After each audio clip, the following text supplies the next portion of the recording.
დილამშვიდობისა. ეს საქართველოს პირველი არხია, თქვენ უყურებთ გადაცემას პირადი ექიმი მარი მალაზონია ჟესტურ ენაზე თარგმანი. რასაკვირველია, თქვენ ელოდებით ჩვენს მთავარ ფრაზას, რომელიც ადამიანს უკავშირდება. დიახ, ჩვენ საუბრობთ ადამიანზე და ყველაფერი, რაც ადამიანისთვის არის დამახასიათებელი, აუცილებლად არის ჩვენი გადაცემის თემა. დღევანდელ ჩვენს გადაცემას აქვს ძალიან საინტერესო სახელწოდება და თქვენთვის მე ვფიქრობ ყოველსათვის ადვილად გასაგები. დღეს ჩვენ გუნდურ თამაშზე ვსაუბრობთ და ფსიქიკურ ჯანმრთელობაზე და ადამიანის ფსიქოლოგიურ ჯანმრთელობაზე, მოდით ასე ვიტყვი. ძალიან მნიშვნელოვანია გავითვალისწინოთ, რომ დღეს არის 18 ივნისი, რაც იმას ნიშნავს, რომ ჩვენს ქვეყანაში მცხოვრებ ადამიანებს განსაკუთრებული განცდა გვაქვს. ერთია, როდესაც ჩვენ გვიხარია ინდივიდუალურად. ერთია, როდესაც ჩვენ გვაქვს მოლოდინი. ჩვენ ვემზადებით რაღაც ძალიან მნიშვნელოვანისთვის. ჩვენ ერთი ადამიანი. მაგრამ როგორია ჩვენი კოლექტიური მოლოდინი, როგორია ჩვენი კოლექტიური გამარჯვების განცდა, ზოგჯერ კოლექტიური მარცხის განცდაც. რამდენად მნიშვნელოვანია ერთ გუნდად შეკრული საზოგადოება განსაკუთრებით მაშინ, როდესაც ჩვენ ხდებით გულშემატკივრები. დიახ, მე შეიძლება გულშემატკივრობ რაღაცა პროცესს, რაღაც მოვლენას, მაგრამ მაშინ, როდესაც მთელი ქვეყანა გულშემატკივრობს რაღაცას, ამას განსაკუთრებული ძალა და დატვირთვა აქვს.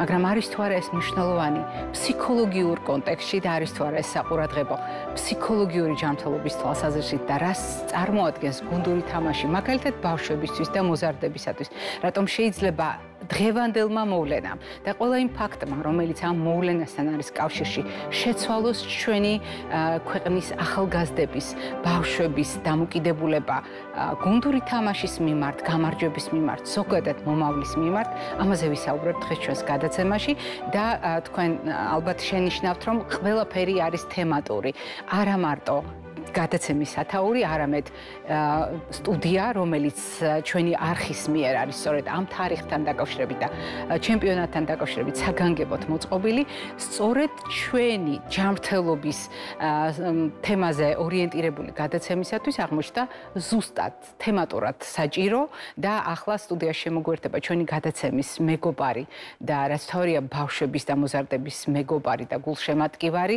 ბავშვთა და მოზარდთა ფსიქოლოგი ქალბატონი ნინო გოგიჩაძე. ნინო, დილამშვიდობისა. ძნელია მაყურებელმა არ შეგვამჩნიოს, როგორია ჩვენი ფერთა შეხამება და მაყურებელს უნდა ვუთხრათ გულწრფელად, რომ ჩვენ ეს არ შეგვითანხმებია. უნებურად დღევანდელ დღეს ეს იყო ორივე ჩვენგანის დამოუკიდებლად, ბუნებრივად აღმოცენებული სურვილი, რომელიც მიესადაგება განწყობას, რომელიც არის ქვეყანაში და იმ მოლოდინს, რომელიც გვაქვს. რასაკვირველია, უხერხული იქნება ახლა ჩვენ მატჩების ავკარგზე ვისაუბროთ და სპორტულ თავისებურებებზე, მაგრამ ჩვენ გვაქვს ძალიან მნიშვნელოვანი სათქმელი. რატომ არის, რომ ფეხბურთმა ასე შეცვალა ამინდი თან მსოფლიოში? მისი არსებობის პირველივე დღიდანვე და ძალიან ბევრი ქვეყანა ასეც აქცია, საფეხბურთო ქვეყნად აქცია, სადაც საზოგადოების დიდი ნაწილი იქცა გულშემატკივრად, გულშემატკივრები გაერთიანდნენ საერთო ინტერესებით და ასე გაიზარდა თაობები. როდესაც ჩვენ საუბრობთ სპორტის სახეობებზე, შევთანხმდით, რომ ბავშვის გატაცება, აქტიური ცხოვრების წესით, სპორტით ძალიან კარგია და წასახალისებელია, მაგრამ ყველა სახეობა სპორტის ამას ვერ ახერხებს. ფეხბურთმა ეს მოახერხა და თაობები ჩაითრია, ასე ვთქვათ, ამ ინტერესის მორევში და რაც ყველაზე მნიშვნელოვანია, ყოველი დიდი მასშტაბური გამარჯვება არის ახალი мотиваცია ნებისმიერი თაობისთვის და პრაქტიკულად მთელი საზოგადოებისთვის, რომ სულ უფრო და უფრო მეტი ახალგაზრდა დაინტერესდეს ამით. და დაინტერესდეს არა უბრალოდ როგორც ინდივიდუალური მოთამაშე, არამედ გუნდური თამაშის ნაწილი.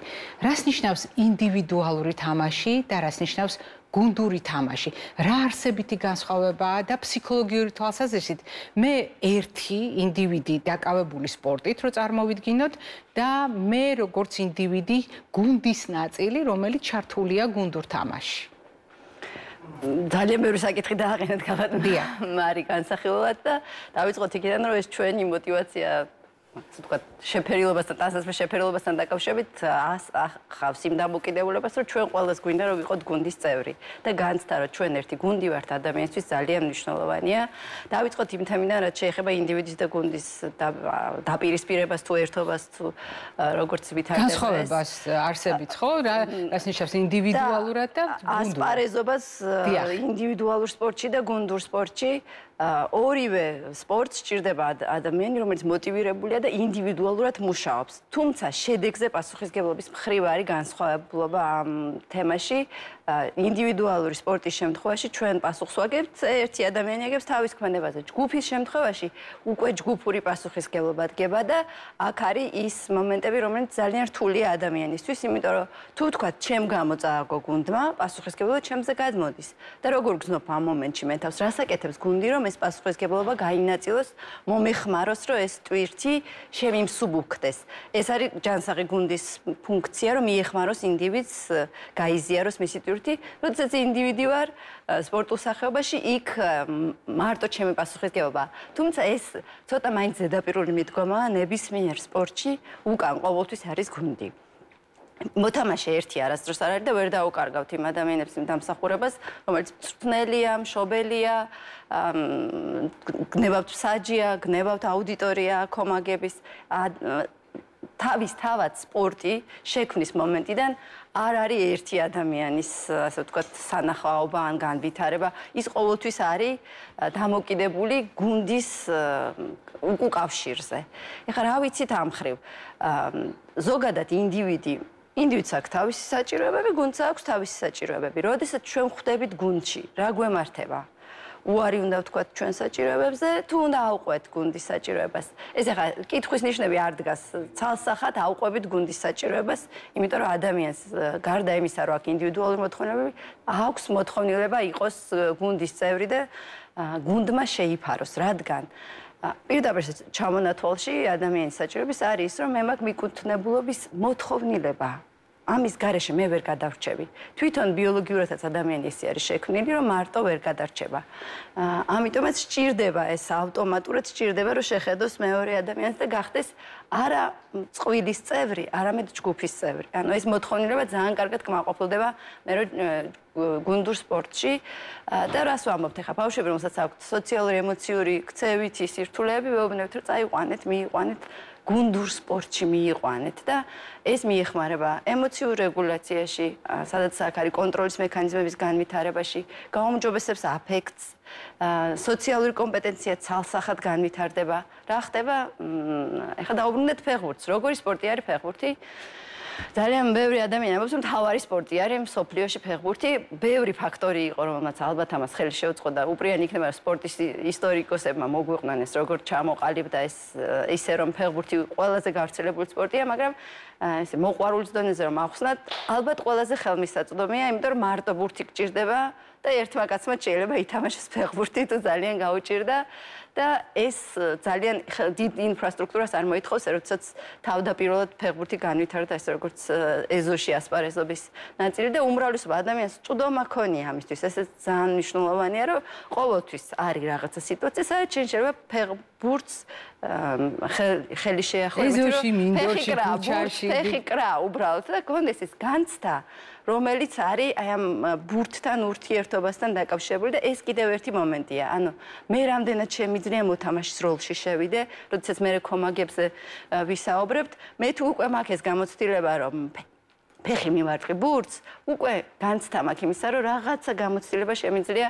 წარმატებულ ფეხბურთელთან გავიზიარო, თუმცა ძალიან მინიმალურ დონეზე, მაგრამ განცდისეულად მე ეს მეძლევა, ჩემმა სხეულმა იცის, რას ნიშნავს, როდესაც მე ბურთს დავარტყი ფეხი და ეს ბურთი მოხვდა მეტოქის კარში.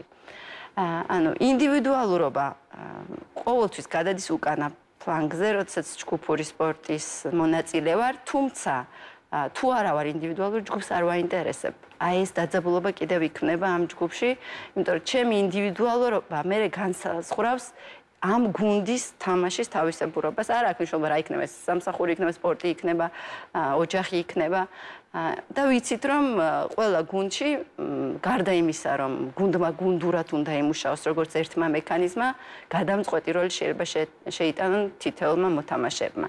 ეხლა გადავიდეთ კიდევ ამ გუნდურის და ინდივიდუალურის კიდევ უკანა ფლანგზე დგანან მშობლები.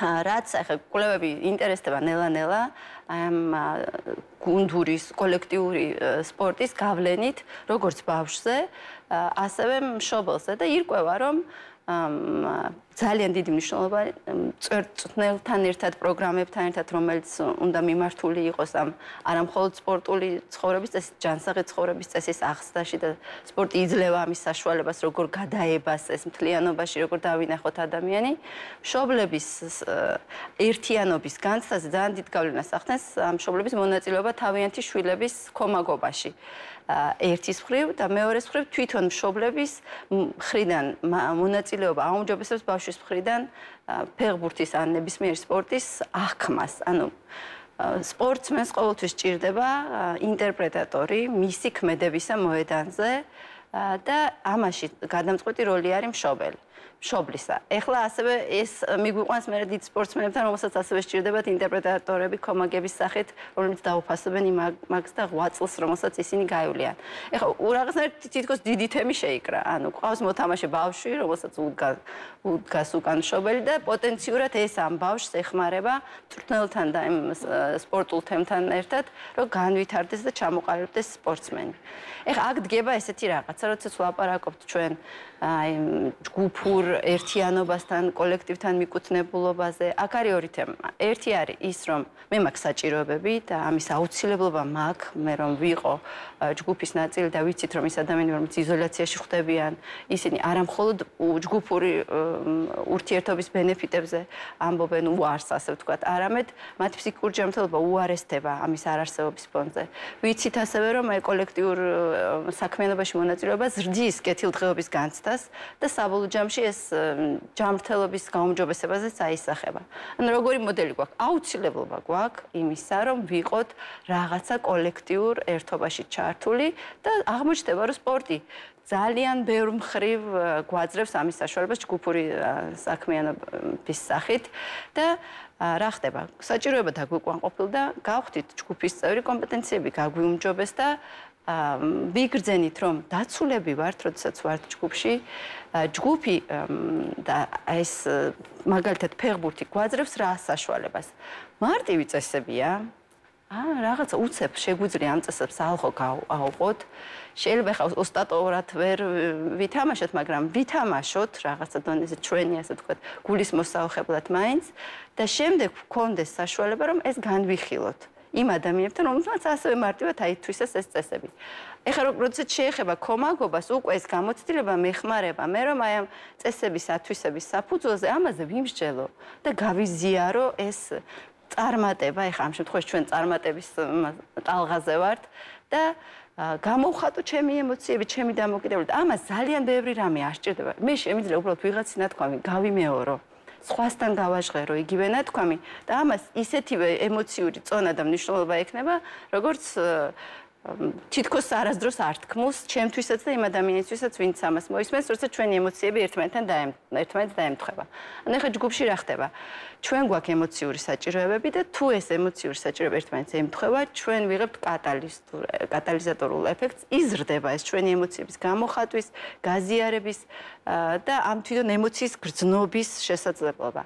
ასპარეზობის დროს მხოლოდ პოზიტიური ემოციები არ არის ის, რაც ჩვენ გვიზიდავს სპორტში და ქომაგობაში და სპორტსმენობაში, თვითონ ის დაძაბულობაც, რომელიც იქმნება, ეს არის ძალიან მნიშვნელოვანი, რომ რა თქმა უნდა ადამიანი შექმნილია ისე უფრო ნეგატიური ემოციები მეტი აქვს, მაგრამ აი ეს აზარტულობის განცდას ქმნის არა ის რომ რომელიღაცა კონკრეტული ემოცია განვიცადე, ისიც რა თქმა უნდა, ანუ დადებითი ემოციური კატარზისული განცდა ძალიან მნიშვნელოვანია, მაგრამ ის რომ აი მთელი მატჩის ყურებისას დაძაბული ვიყავი, თვალი არ მომიწყვეტია, ვერ მოვდუნდი, აი არც ერთი მომენტი არ მინდოდა რომ გამომეტოვებინა.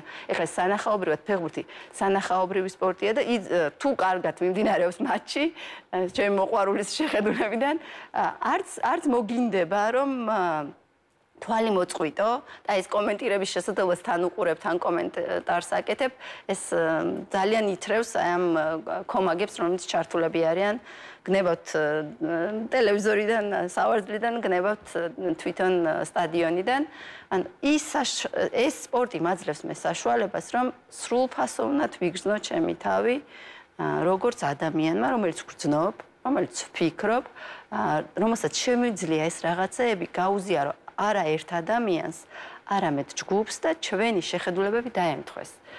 ძალიან დიდი იშვიათობაა, მით უმეტეს ახლა ჩვენ ქვეყანაში ერთიანობის განცდა და როგორც ჩანს აი ამ მომენტისათვის ძალიან კარგად დაემთხვა ის, რომ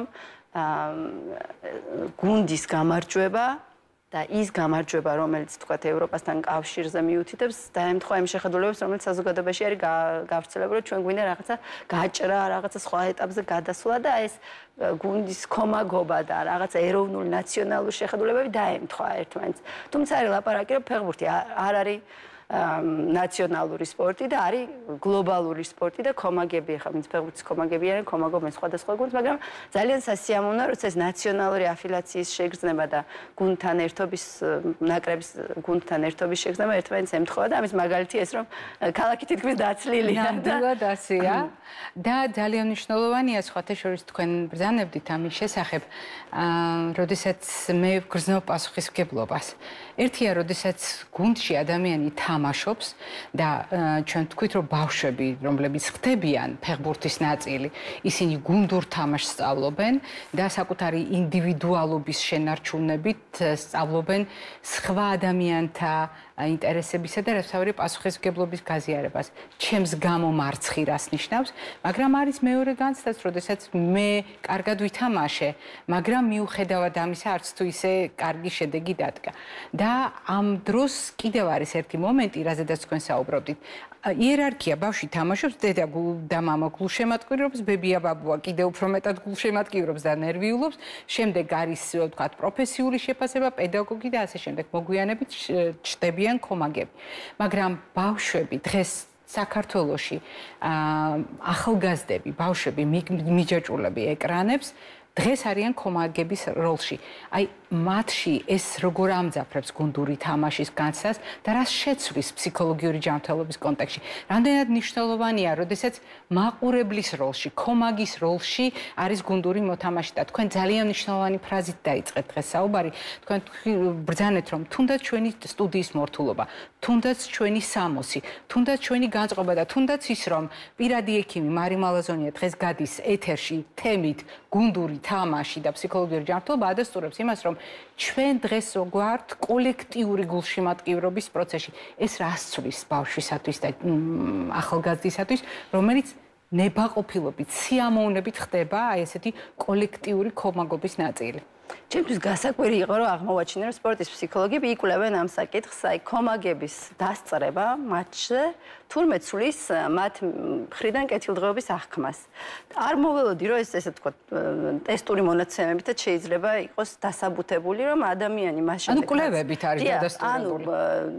ეს სუბიექტური აღქმა, ჩემი კეთილდღეობის ერთიანობის განცდა, ეს ემოციების გაზიარების შესაძლებლობა, რომ გადადის უკვე რიცხვით მაჩვენებელში, ანუ ობიექტური ცვლილება წარმოიქმნება ადამიანთა ერთობლიობაში, რომელიც გვეუბნება, რომ დიახ, მე თუ მივდივარ და კომაგი ვარ და ვზივარ და კომაგობ ამ ჩემს მოთამაშეს, რომელიც მე მომწონს, ეს ჩემს კეთილდღეობაზე აისახება. ანუ ცალსახად აქტიურ პოზიციაში ყოფნა თუნდაც კომაგის როლიდან ადამიანს ჩვენი ბავშვებისთვის და ახალგაზრდებისთვის კარგია. ცალსახად კარგი არის, ეხმარება მის კეთილდღეობის ინდექსს აუმჯობესებს. თუმცა აქ არის ორი თემა. ერთი არის ის, რომ მე რას ვიღებ, როდესაც კომაგი ვარ და ჯგუფის ნაწილი ვარ და მეორე არის პასუხისმგებლობის თემა და ვიცით, რომ ეს კომაგობის თემა განსაკუთრებით როცა თქვათ გუნდის მარცხია, ან ძალიან გადაჭარბებული ემოციების გამოხატვასთან არის დაკავშირებული და ვიცით, რომ ეს კომაგების ვანდალიზმის თემა გერმანიას ახლა ცალსახად უდგას, რომ ამ პრობლემას, ასე ვთქვათ, ეს პრობლემა უნდა გაართვას თავი. რა არის აქ? ანუ ჩვენ ჯგუფში შევდივართ, აი ვთქვათ, გამარჯვების ფონზე აფექტური განცდით და ამ ჯგუფის ნაწილი ვხდებით, არის კარგად ორგანიზებული კომაგთა გუნდები, კლუბები, არის ნაკლებად ორგანიზებული გუნდები, აქ გადამწყვეტი არის, რას გააკეთებს ლიდერი. თუ არის ორგანიზებული, როგორ მომეხმარება არ არის ჩვეულებრივი მდგომარეობა ის, რასაც ადამიანები განიცდიან სტადიონებზე, ვიცით ეს ასე ვთქვათ და იმ ხრივ ჩვეულებრივი რომ ეს ადვილად ხელმისაწვდომი მდგომარეობა არ არის, ეს კოლექტიური მობილიზაციის კოლექტიური ემოციის გაზრდის, იმიტომ რომ ეს გაზვიადებულია და გადაჭარბებულია და ყველა ადამიანი ერთნაირად ვერ უძლებს, ასე ვთქვათ, ამ მდგომარეობას, ვერ უმკლავდება და ჩარჩოებში ვერ აქცევს. ვიღაცისთვის ეს ასრულებს, ასე ვთქვათ, აფეთქების ეფექტს და ადამიანები კარგავენ წონასწორობას, გამოდიან წყობიდან და გადადიან ან ვანდალური საქციელის ჩადენის ჩამდენები ხდებიან სამწუხაროდ. ეს პასუხისმგებლობა ძალიან მნიშვნელოვანია ახლა ჩვენი გულშემატკივრებისთვის, იმიტომ რომ ძალიან ბევრი ახალგაზრდა არის ამ პროცესში ჩართული და ძალიან სასიამოვნოა რომ მათ აქვთ გულშემატკივრობის შესაძლებლობა, მაგრამ ამავე დროს ეს არის პასუხისმგებლობა იმის გათვალისწინებით, რაზედაც თქვენ საუბრობთ. დიახ, განსაკუთრებით ეს მაშინით შენს თავს, როდესაც მე ერთი კი არა ვარ, არამედ ჯგუფია, რომელსაც უკვე აქ ეს ძალის შეგრძნება და ამიტომ არის მნიშვნელოვანი აქ ინდივიდისაც და ლიდერის როლი, რომ თქვათ ვიღაცას ჩვენს გუნდში გაუჩნდა ესეთი იდეა და ეს ემოციური გამოხატვის საშუალება. ხო, აი ძალიან მარტივად ბავშვებში შეიძლება ვიღაცა მოუნდეს, რომ ქვაისროლოს ან ჭიშკარს ფეხი მიარტყას ან რაღაცა აი ესეთი პატარა ტალღიდან შეიძლება აგორდეს შეტაკება, მაგალითად კომაგებს შორის, რომელიც ძალიან ჩრდილავს იმ ეფექტს, რომელიც მოახდინა ამ კომაგობამ და მნიშვნელოვანია, რომ ის ადამიანები, რომლებიც კომაგთა ჯგუფებში შედიან, რაღაცნაირად ამის შესახებ წინასწარ ისაუბრონ, გაიაზრონ და ყოველთვის ვიცით ვიღაცა ვინც არის ფეთქებადი და დენთის როლს შეიძლება ასრულებდეს ჯგუფში და ეს ჯგუფური პასუხისმგებლობა იმაზე, რომ და არის ეს ამიტომაც ხვდებით ამ ჯგუფში, იმიტომ რომ ჩემზე იზრუნებენ. ანუ იციან რომ მე რო ბევრს დავლევ, აი იქ მყავს ვიღაცა, რომელიც იცი მეტყვის წამიყვანს და დამაძინებს, ან სახში მიმიყვანს, ან საშუალებას არ მომცემს, რომ დენთივით ავფეთქდე და აი ამ სპორტში შესვლის თემაში კიდევ ერთი ნაწილი არის, როდესაც გუნდში შევდივართ, ეს ზუსტად ორგანიზებულ გუნდში, რომელიც სპორტული გუნდი არის ის, რომ სამართლიანობის განცდა არის. თუ კარგად არის ეს ჯგუფი ორგანიზებული და თუ წესები კარგად არის დაცული და ზუსტად იგივე მნიშვნელოვანია, რომ გადავიდეს აი ამ კომაგების ჯგუფებში, რომ ჩვენ მოგხედავენ და ის, რასაც ჩვენ გავაკეთებთ, სამართლიანად იქნება განსჯილი. იმიტომ რომ მე თუ შემეშლება, მე ამაზე უკავშირ უნდა მივიღო და ეს უკავშირი სამართლიანად ნეგატიური უნდა იყოს ამ შემთხვევაში თუ შემეშლება. ყველა შემთხვევაში ჩვენ სხვადასხვა წახნაგიდან შევხედეთ მოვლენებს და აღმოვაჩინეთ, რომ ჯანმრთელობას აქვს ძალიან კონკრეტული კვლევები და ჯანმრთელობის მეცნიერებას იმასთან დაკავშირებით, რა არის გუნდური თამაში, თითოეული ადამიანისთვის რა არის გულშემატკივრობა და რითი იზომება ჩვენი პასუხისმგებლობა და რასაკვირველია ვუსურვებთ წარმატებას ჩვენს ნაკრებს და ვუსურვებთ წარმატებას მთლიანად ქვეყანას, იმიტომ რომ ჩვენ შევთანხმდით დღეს ყველანი ვართ გულშემატკივრები და ამ თემას განსაკუთრებით კარგად დაინახავს ჩვენი მაყურებელი ჩვენი რუბრიკით, რომელსაც პირადი ექიმის გუნდი ჰქვია, რომელიც დღეს საგანგებოდ ამ თარიღისთვის მოამზადა ელენე პაპიაშვილმა და შემდეგ ძალიან უცნაური და უჩვეულო შტრიხებით კვებით შუქნიშანი.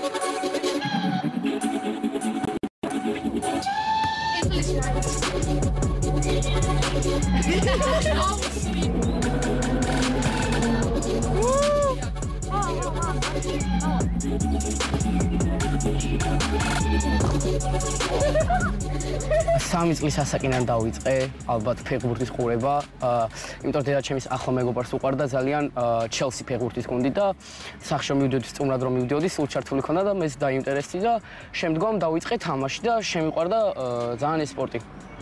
თავიდან 6 წელს რო ვიყავი, მამაჩემის გამო შემიყვარდა რეალ მადრიდი თავიდან და მაგის მერე ასე ვთქვათ შეყვარებული ვარ ამ სპორტს. მინდა რომ მეც თვითონ კაი ფეხბურთელი გამოვიდე და ჩემი мотиваციაა ასე ვთქვათ, რომ ფეხბურთელი გავხდე. ფეხბურთი ჩვენი ოჯახის აი სულ ფეხბურთს თამაშობდით, ბაბუც და ესე შემაყვარეს მე 4 წლისას რო ვიყავი, უკვე უყურებდი ფეხბურთს. 5 წლისას დავიწყე და ჩემმა ძმამ მასწავლა და დაინტერესდა ჩემთვის გამო. უბანში ხშირად ჩემი მეგობრები გამოდიოდა თამაშობდით ხოლმე ფეხბურთს და მაგიდან უკვე ძალიან დავინტერესდი ფეხბურთით, აქტიურად უყურებდი და მაგის შემდეგ გავხდი რეალის ფანი და უკვე ძალიან აქტიურად ვადევნებდი ფეხბურთს თვალს. 12 წლის ასაკში დავიწყე ფეხბურთის ყურება. კვარაცხელია შედეგად. როცა ნაპოლში გადავიდა, მაშინ დავაინტერესა ძალიან და მთელი ოჯახის წევრები რო უყურებდნენ, მეც მაშინ დავიწყე თამაში. არც მახსოვს როგორ, მაგრამ საერთოდ უბანში შემიყვარდა ეს ფეხბურთი, პირველად როცა ჩავედი, თამაშობდნენ და დავემატე და აღმოაჩინე, რომ ანუ რავი მომწონს ეს სპორტი და 9 წლის რო გავხდი თუ 8 წლის შევედი პირველად ალბათ. ჩემი ოცნება არის, რომ რავი ფეხბურთელი გამოვიდე. თუ აი მოვინდომე და დავუთმე დიდი დრო, ალბათ მივახწევ ჩემს შემოსით. ფეხბურთის თამაში თავისთავად ძალიან მიყვარს და ეს ტექნიკები უყურება რაღაც, მაგრამ აი ის მიყვარს ძალიან, რომ სულ ახალ ადამიანს ვიცნობ და უფრო ახლო მეგობრდები, ანუ ეგაა ჩემი ეს ფეხბურთი, ზუსტად ეგაა, რომ ადამიანთა კომუნიკაციასთან დაამყარო და შეიყვარო ადამიანი. რა გირჩევნიათ ეხა ჯოისტიკზე ითამაშო, სახლში იჯდე, თუ გარეთ გამოხვიდე აქ ძმაკაცებთან ერთად, მეგობრებთან ერთად ითამაშე ფეხბურთი, ემოცია, განვითარდე თვითონ როგორც ადამიანი. ეზოში თამაშის, ესე ვთქვათ, ემოციებს ვერ გაიგებ სახლში თამაშით. ეგრე არის რომ რაღაცა პრობლემები ან რო გაქვს ხოლმე, აი პირველ ფეხბურთი მახსენდება, იმიტომ რომ აი ხო რაღაცა აი წყნარად და მშვიდად რა, აი ყველაფერს ვივიწყებ და ან მუსიკით თამაშობ, ან ისე რა. ძალიან ბევრი არის დაინტერესებული ფეხბურთში და როგორც ვახსენე პატარაობიდან უმეტესობა, მაგრამ აი ხა ჩვენ რო გავედით ევროპის ჩემპიონატზე, ძალიან ბევრი ადამიანი შეაყვარა ფეხბურთი აი ამ თამაშმა, თვითონ იმ იმერცმა თამაშმა. ლეგენდარული მომენტი იყო ყველგან და ძალიან მიხარია მე ბაბუა ჩემი ტირო და ერთად ვიყავი და ძალიან დიდი მომენტია ქართველებისთვის. მამარდამ რო აიღო ის პენალტი, აი ისეთ გახარებული ვიყავი ვიდეოც, მაგრამ ხტომა დავიწყე და აი თითქმის წილი დავიწყე, იმ ხელა ემოცია მქონდა, იმიტომ რომ ყველას ეგონა რომ ვერ გავიდოდით და აი ეს ემოცია რომ გავედით და მივახტიეთ რაღაცას ძალიან გამახარა და დღემდე იმედი ჩასახა ჩემში. ჩემთვის დიდი სიხარული იყო, თან როცა გავიგე ყვეს კი არ ტყავდა ბოლო პენალს, უკვე დარწმუნებული ვიყავი რომ გოლს გაიტანა და როცა გაიტანებს მთლიანი ასე ვთქვათ სტადიონი შევარდით. პირველი ყვესკირთან მივედი, ფოტოს გადავიღე მაქვს. ძალიან დაძაბული იყო და ძალიან ცოცხალი ემოციები მივიღე. განსაკუთრებით პენლები რო დაიწყო, მაგ დროს აი ჩავთვალე რომ ემოციური რაღაცა შეტევა მქონდა. ჩემთვის ძალიან დიდი мотивация იყო, რომ საქართველოს ერთ-ერთ ყველაზე დიდ ჩემპიონატზე გავიდა და უფრო მივაწექი ფეხბურთს და ძალიან ბევრი ადამიანი და მიაწექე ფეხბურთს საქართველოს და ძალიან დიდი იმედი მაქვს და ძალიან გახარებული ვარ და თავისთავად გამარჯვება მინდა და მგონია რომ გავიმარჯვებ კიდევაც და და ჩემ ახლო მეგობრებთან ვუყურებ და ველი რომ თლიანი საქართველოს გავერთიანდეთ და ულგორშემატკივრად საქართველოს ნაკრებს დღევანდელ თამაში. ყველა მზად უნდა ვიყოთ, ვით უმეტეს პირველი დებიუტია ჩვენი ევროებში და ვუსურვებ ყველას წარმატებას. წარმატებებს ვუსურვებ ჩვენ ნაკრებს და 3 გოლის გატანას. ნაკრებს ვუსურვებ წარმატებებს და ძალიან დიდი იმედი მაქვს მოგების. რომდესაც სახლში უნდა უყურო და მე მგონია რომ ბუდუ გაიტანს გოლს. ნაკრებს ვეტყოდი რომ ჩვენ სულ ვართ თქვენთან ერთად და იყვნენ ძლიერები და ჩვენც უფრო ვეცდებით რომ აქედან გავაძლიეროთ ან ტელევიზორებიდან ან სტადიონებიდან.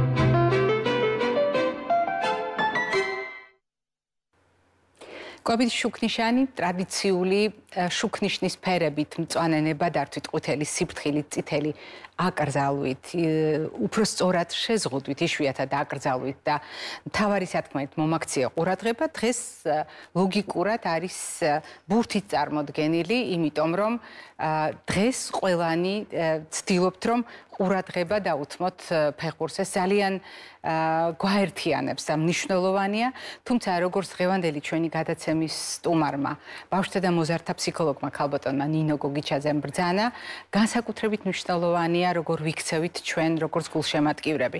გაგიკვირდებათ და გუნდური თამაშის მოდელი ძალიან ადვილად შეიძლება დავინახოთ კვებაში და დავინახოთ ოჯახში.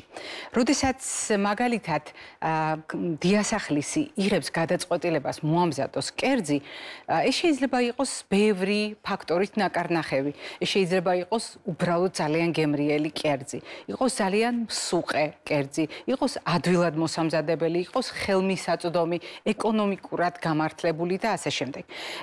მაგრამ როდესაც ჩვენ ვამზადებთ საკვებს სისტემატურად ოჯახის წევრებისთვის, ჩვენ გრძნობთ პასუხისმგებლობას.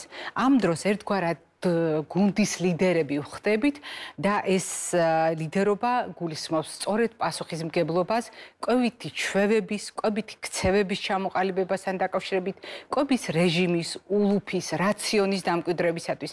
გამოდის რომ ოჯახში ვიძენთ იმ გასაღებს, რომელიც კვებას უკავშირდება და რომელიც შემდგომში განსაზღვრავს მთლიანად მთელი სიცოცხლის მანძილზე ჩვენს ჯანმრთელობას. ამიტომ თუ დიასახლისი იღებს გადაწყვეტილებას, რომ ყოველდღიური რაციონი ააგოს პრინციპით სულ ცოტა 5 ჯგუფის 5 ფერის პროდუქტი, ეს იმას ნიშნავს, რომ მან ძალიან ბრძნულად გამოიჩინა წინდახედულება და ძალიან კარგი საგზალი გაატანა თავის ოჯახის წევრებს მთელი სიცოცხლის გზაზე. და ასეთ შემთხვევაში წყლის ადეკვატური მოხმარება, ჩვენი ორგანიზმის წონასწორობა, მიკრობიომისა და მიკრობიოტას მოწესრიგება, მცენარეული ბოჭკოს ყოველდღიურ რაციონში დამკვიდრება, ხილისა და ბოსტნეულის მნიშვნელოვანი წილი, ცილის მარცვლეულბურღულეულისა და ბოსტნეულის სწორი შეხამება, რძის ნაწარმის მიზანმიმართული ჩართვა არის უმნიშვნელოვანესი წინაპირობა იმისთვის, რომ ჩვენ არა უბრალოდ გამოვიკვებოთ, არა უბრალოდ ენერგია და საკვები ნივთიერებები მივიღოთ, არამედ მივიღოთ იდეალური კომბინაცია, ვიყოთ ჯანმრთელები და მზად ვიყოთ გუნდური თამაშისთვის ჩვენი ცხოვრების ნებისმიერ ეტაპზე. დასაკვირველია, გუნდური თამაშის განცდა შეიძლება დაგვეუფლოს მაგალითად ალკოჰოლის მიღებისასაც. ამის ტრადიცია გვაქვს და ამისი არაერთი, თქვათ, თვალსაჩინო მაგალითით, როდესაც ჩვენ გუნდურად ვახერხებთ თრობას და როდესაც ჩვენ საუბრობთ ალკოჰოლურ სასმელებზე, მიაქციეთ ყურადღება, რომ განსაკუთრებით მაშინ, როდესაც ხდებით გულშემატკივრები, განსაკუთრებით მაშინ ქალბატონმა ნინომ ბრძანა, ძალას ვგრძნობთ ჩვენი გაერთიანებით, ალკოჰოლური სასმელით არარაციონალური დატვირთვა შეიძლება იყოს საკმაოდ სახიფათო გადაწყვეტილება. ჩვენ ვისაუბრეთ პარასკევს, როდესაც ჩემპიონატი გაიხსნა, რამდენად მნიშვნელოვანია ბურთთან თანხლებით პროდუქტების შერჩევა. და ვთქვით, რომ ასეთ დროს ცდუნება გულშემატკივრობის დროს რაღაც სახრამუნო ან სახრაშუნო გქონდეს ახლოს არსებობს. ასეთი პროდუქტების, რომელიც არის პროცესირებული, ანუ ბევრჯერ დამუშავებული, ტრანსხიმებით დატვირთული, ბევრი მარილით, შაქრით, სხვა დროს ცოტა უფრო კატეგორიულები ვიქნებოდით და ბევრად უფრო კაცრ კვლევებსაც მოვიშველიებდით არგუმენტად. დღეს ასე არ მოვიქცევით, თუმცა შეგახსენებთ, რომ როდესაც ჩვენ დიდი ყურადღებით ვადევნებთ თვალყურს გამოსახულებას ეკრანზე, ჩვენ კარგავთ საკვების კონტროლის შესაძლებლობას, სასუსნავის კონტროლის შესაძლებლობას, სასმელის კონტროლის შესაძლებლობასაც. რატომ? იმიტომ რომ ჯერ ერთი ჩვენი ყურადღება მთლიანად გადატანილია სისხლის გადანაწილების პრინციპით, იქითკენ რომ მიღებული ინფორმაცია, ვიზუალური სმენით მიღებული ინფორმაცია, რაც შეიძლება აქტიურად გადავამუშაოთ და კუჭი თითქოს თამაშგარე მდგომარეობაში ყავს დატოვებული, არადა საკვების მიწოდება ავტომატურად მისთვის დატვირთვას ნიშნავს.